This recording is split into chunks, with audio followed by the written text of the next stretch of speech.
Good morning, friends. I'm Betsy Klein in Washington, filling in for Coy Wire today. I've played 9 fewer NFL seasons than Coy, but I'm otherwise qualified to be here, so let's get to it. This is CNN 10, and it's your CNN 10, especially on a hashtag Your Word Wednesday. So keep an ear out for your vocabulary word in today's show. We start in the Middle East, where international communities have proposed multiple ceasefire agreements in Gaza, and that now includes the U.S.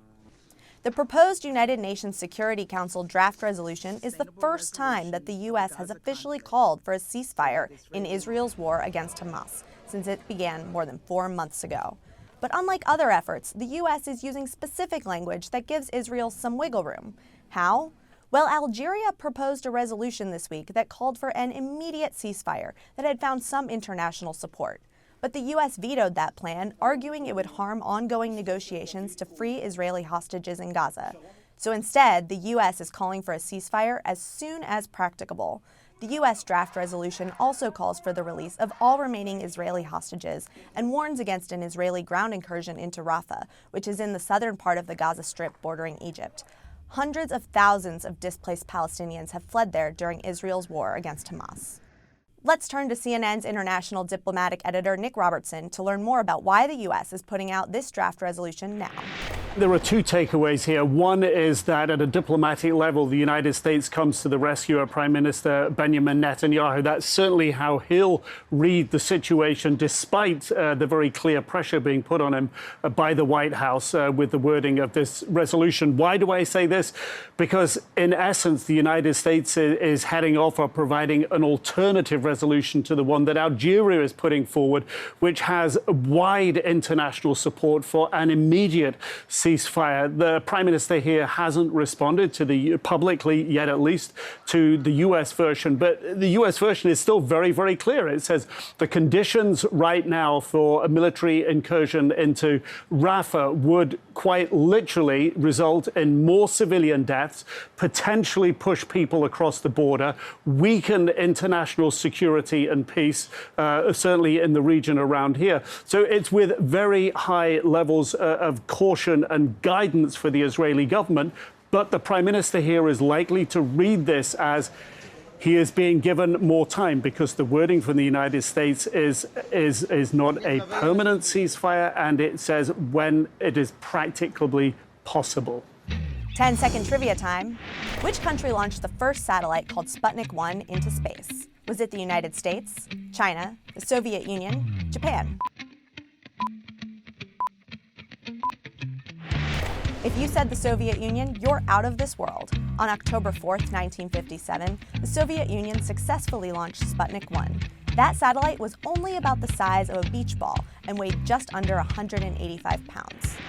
We head to space next, where a satellite from the European Space Agency is expected to make a fiery re-entry today. The agency's Space Debris Office said the satellite, called ERS-2, weighed just over 5,000 pounds. At around 50 miles above the Earth's surface, the satellite is expected to break apart, and the majority of the fragments will burn up in the atmosphere. Now, some of those fragments could reach the planet's surface, but the agency says it won't contain any harmful substances, and it will most likely fall into the ocean. We turn now to our Bill Weir, who explains how the astronomical number of man-made objects orbiting the planet has turned some space officials' compunction into action.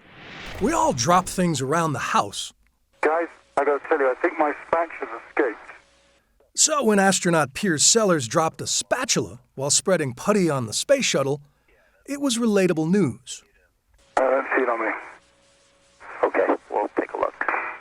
But while a spatula in space was still novel in 2006, it seems quaint now, because nearly 70 years after Sputnik, the moon holds tons of human trash, and the final frontier is filthy with rocket fumes and orbiting junk.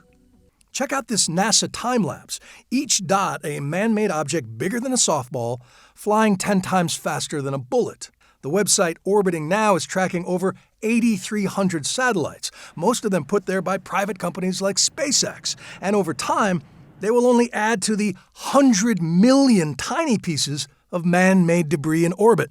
So behind us is the National Air and Space Museum. Do they have an exhibit on space junk? Is it time we started paying attention? There's been discussion about it, and it is time that we pay attention to the issue. Ron Lopez heads the American branch of Astroscale, a Japanese entry into the growing field of orbital debris removal. The interesting metric is that over the next 10 years, we're going to launch 3 times as much into space as we have launched since Sputnik, since the beginning of the space age. 3 times as much in just the next 10 years. Well, they're a long way from flying garbage trucks.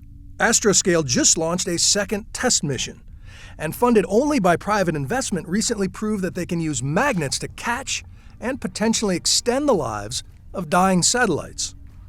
In 2018, a team from the UK proved that space junk can be snared with a net, which helps with traffic control up there, but does nothing to stop dead satellites from burning into countless pieces of metal, throwing off remnants that can stay in our skies for years. Launches are almost a weekly or daily occurrence. Is that having an effect on the stratosphere? Yes. So as we see this increase in space traffic, we see significantly increased emissions. And this is something we've been talking about, is adding a lot of material to the stratosphere that was never there before. All of the mass of material that we put into space doesn't all just stay there. And when it's deorbited, it basically acts in the same way that a meteoroid does. With special high-flying jets, a team from NOAA recently discovered that 10% of the particles in the stratosphere contain bits of rocket and satellite metal. And in the next few decades, it could be 50%, matching the amount created naturally by meteorites. Scientists worry that this could eventually alter Earth's climate. So this summer, Japan and NASA aim to launch the world's first biodegradable satellite, made mostly from wood.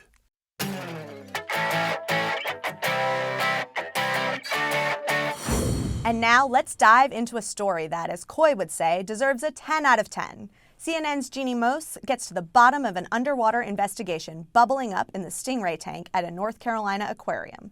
This one will surely hook you. How could a stingray named Charlotte end up pregnant when no male stingray has ever been in her tank? The $64,000 question, who's the daddy? We think Charlotte is her own daddy. Staff at the Aquarium and Shark Lab by Team Echo in North Carolina are so bonded with Charlotte, she lets them caress her. When they found a lump, they feared it was cancer. An ultrasound proved otherwise. There's a baby. Several babies, but how? She has always been a single ray. She needs ray tinder. The most likely explanation? Something called parthenogenesis. I've been calling it do-it-yourself reproduction. Sort of a virgin birth. The female's egg becomes an embryo without fertilization. But there's another far less likely theory. 2 male sharks that were placed in the tank. This is Mo and this is Larry, named after you-know-who. What's the matter with you? How dare you strike a mother with an infant in his arms? The staff found bites on Charlotte, and male sharks tend to bite during mating. But experts at the Georgia Aquarium and elsewhere say a shark-stingray hookup would be anatomically impossible. The aquarium plans to do DNA testing when the babies are born. The aquarium may not yet know.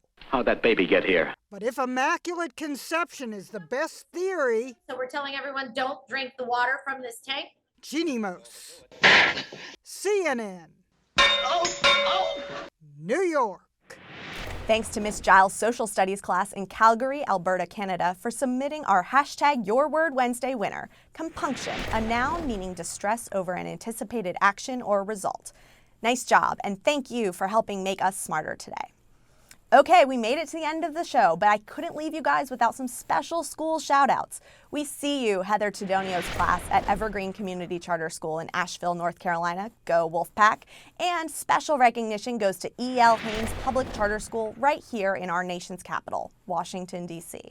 Thanks for joining me today as I filled in for Coy. You all are what makes this show so special. You are CNN 10.